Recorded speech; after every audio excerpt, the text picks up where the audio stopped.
My parents recognized my hearing loss before I did when I was a kid. I didn't hear that it was time to come into dinner as well as the other kids seemed to hear that it was time to come into dinner.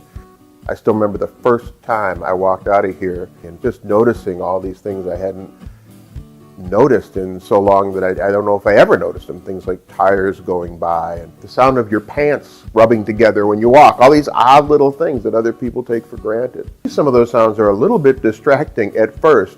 They're a mixture of like, this is great, and what's that sound? But you get used to it pretty quickly.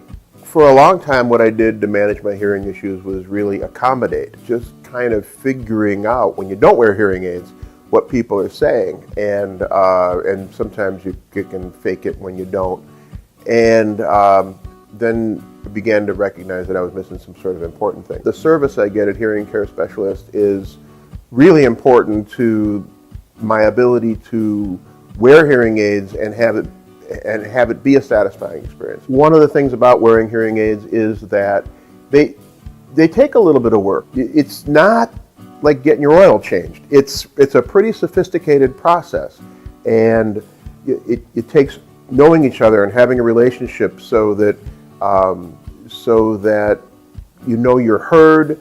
You know that when you're leaving that you've been well taken care of, and it's like, okay, maybe for the moment it sounds a little bit different, but call me tomorrow if it still sounds funny. Those sorts of really gradual changes with the more sophisticated aids are something that I can't imagine going into a big box somewhere and having it end up as a satisfying transaction. Well, I've been very pleased that I just happened upon Hearing Care Specialist the way I did, finding it through a Yellow Pages ad back when we had Yellow Pages.